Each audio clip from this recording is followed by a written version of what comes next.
숑이네 책방. 숑이네 책방. 안녕하세요. 숑이네 책방에 오신 걸 환영합니다. 부항이군, 오늘 소개해드릴 책은 무엇인가요? 네, 오늘 소개해드릴 책은 한글날에 어울리는 정명섭 작가님의 혼민정음 해례본을 찾아라는 책입니다. 며칠 전 한글날을 기념해서 찾아본 책인데 책 배송이 늦어져 이제서야 숑이네 책방을 소개해드리네요. 이 책은 진짜 역사적인 사실을 기반해서 쓰여진 책인데요. 책 형식은 추리소설 형식으로 되어 있어 스피드하게 읽을 수 있었습니다. 일제강점기 시대와 현재가 번갈아가면서 이야기가 진행되고 있으며 책의 첫 주인공은 실존 인물 전영필 선생님이 나오시는데요. 올빼미 형, 전영필 선생님이 어떤 분이신지 소개 좀 해주세요. 그럼 바로 책 소개해보겠습니다. 네, 이번 책은 역사를 좋아하는 친구들은 정말 재미있게 볼 것 같네요. 그럼 바로 들어볼까요? 1941년 12월 경성, 조용하던 종로 거리에 비명소리가 울려 퍼지면서 일본 경찰들이 거리에 쫙 깔린 채 눈을 부라리고 있었습니다. 일본 순사 부장 미야베는 해례본을 가지고 있던 전영필 선생님을 협박하는데 이대로 본인이 가지고 있음 위험하다 판단한 전영필 선생님은 조선 어학회 소속인 나영찬이라는 젊은이에게 해례본을 지켜달라고 부탁합니다. 그 장면을 잠시 볼까요? 조선 어학회 소속이니까 이게 어떤 책인지는 잘 알고 있겠지? 물론이죠. 세종대왕께서 만든 훈민정음은 예의와 해례로 나뉩니다. 예의는 세종대왕께서 직접 한글을 만드신 이유를 적으신 거고, 해례는 집현전 학사인 성산문 등이 한글의 자음과 모음의 창제 원리와 용법에 대해서 설명해 놓은 책이죠. 이 책에는 어떻게 한글을 만들었는지에 대해서 자세하게 나온다네. 세종대왕께서는 글자를 만들기 위해 소리를 낼 때 입의 모양을 본들 것 같아요. 지금 한창 마무리 중인 우리말 큰 사전 편찬에도 많은 도움이 되겠군요. 나영찬의 말에 전영필은 가만히 고개를 끄덕거렸다. 조선어를 없애려고 하는 일본은 어떻게든 이걸 찾아서 없애려고 할 거야.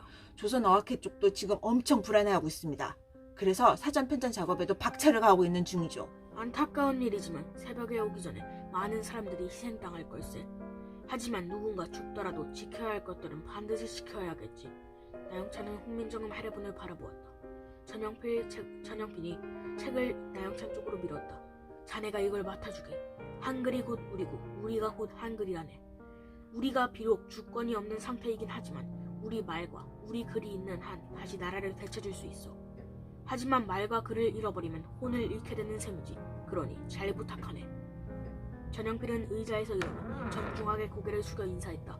그러자 놀란 나영찬이 벌떡 일어나서 고개를 숙였다.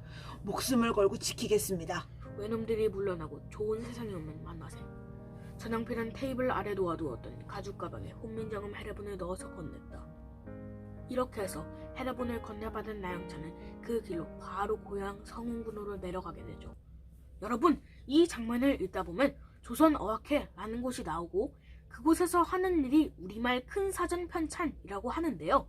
그 부분에서 자세하게 알고 싶으면 말모이라는 영화를 한번 꼭 보세요.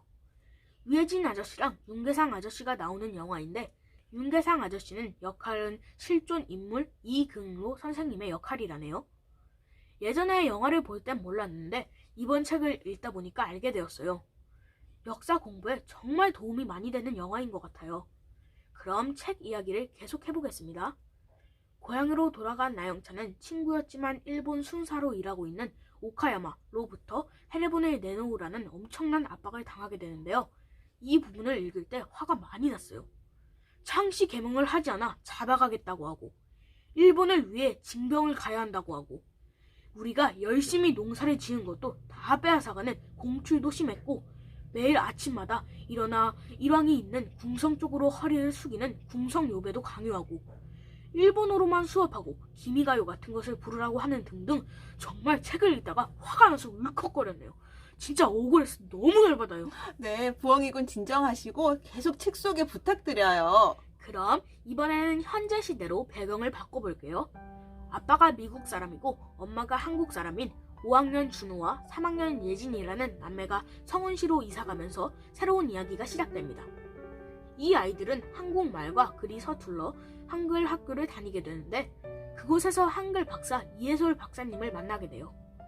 이해솔 박사님은 단순히 한글을 쓰는 법만 가르치는 것이 아니라 한글의 빛나는 역사와 전통 및 우수성도 알려주는 박사님이십니다. 그곳에서 준우와 예진이는 병수와 재앙이라는 새 친구도 만나고 박사님께 한글에 관해 엄청난 걸 배우기 시작합니다. 이 장면에서 눈여겨볼 만한 역사적인 것들이 많았는데 한 가지만 소개해볼게요. 한글은 30개도 안 되는 차음과 모음으로 모든 언어를 정확하게 표기할 수 있어. 차음과 모음을 더하기 개념으로 만들었지. 첫 번째 자음은 기역에 모음 순서대로 붙여서 보여주는 거야. 예술 박사가 침을 튀기며 열변을 토하자 세종 그레이트 킹은 왜 한글을 만든 거예요? 준우는 잽싸게 질문을 던졌다. 모든 백성들이 스스로 읽고 쓸 수 있도록 하기 위해서 만든 것이다. 이야기는 스피치로 할 수 있잖아요. 말이란 말이라 한 번 내뱉으면 허공 속으로 사라진단다. 아무리 기억력이 좋다고 해도 며칠 가지도 못하고 머릿속에 남아있지 않지. 반대로 글은 아주 오래 남는단다. 가장 오래된 목판 인쇄물로 알려진 무구정왕 대다란이경은 1300여 년 전에 만들어졌다고 하고 금속 활자로 찍은 책 중에 가장 오래된 책 직지심체요절은 650년 전에 찍은 책이지. 한 권밖에 없는 책을 베끼거나 인쇄해두면 오랫동안 전해지지 않겠어? 이처럼 글은 원래 쓴 사람의 생각과 주장을 그대로 전할 수 있는 도구야. 하지만 만약 말로 전하면 어떻게 될까? 내 아이들 중 병수가 손을 들었다. 엄청 시간이 걸릴 것 같아요. 맞아. 시간이 오래 걸릴 뿐만 아니라 전달하는 과정에서 전달자의 생각이나 지적 수준에 따라 왜곡될 가능성이 높아. 그래서 글을 통해서 전달하는 방법이 가장 효과적이란다. 라고 4명의 친구들은 이해설 박사님에게 한글에 대해 배우다 헤레본을 알게 됩니다. 그 후 박사님도 아직 찾지 못한 헤레본을 4명의 친구들이 찾기 위해 노력하는 이야기가 나오면서 과거의 나영찬과 연결되는데요. 이때 4명의 아이들은 일본에서 온 제1교포 김정혁이라는 훈민정음 헤레본에 관해 묻고 다니는 의문의 남자와 얽히게 되면서 셜록 홈즈처럼 추리소설을 읽는 듯한 느낌이 들게 하는데요. 과연 김정혁은 일본에서 보낸 스파이일까요? 나영찬은 훈민정음 헤레본을 지켜낼 수 있을까요? 4명의 아이들은 사라진 헤레본을 찾아낼 수 있을까요? 여러분이 꼭 확인해보세요. 네, 부엉이 군의 똘똘한 책 속에 잘 들었습니다. 이번 책은 다 읽고 나면 역사적인 배경 지식이 많이 생길 것 같네요. 역사는 따로 공부하는 것보다 이야기로 배우는 게 가장 기억에 오래 남고 이해하기 쉬운 것 같아요. 아까 부엉이 군이 추천한 것처럼 역사 드라마라던가 영화, 책 등을 많이 본다면 쉽게 역사를 접할 수 있을 것 같네요. 그럼 이상으로 쇼미의 책방 영상을 마치도록 하겠습니다. 여러분 모두 안녕! 구독, 좋아요 꼭 눌러주세요. 아차, 댓글도 한 마디씩 부탁드려요.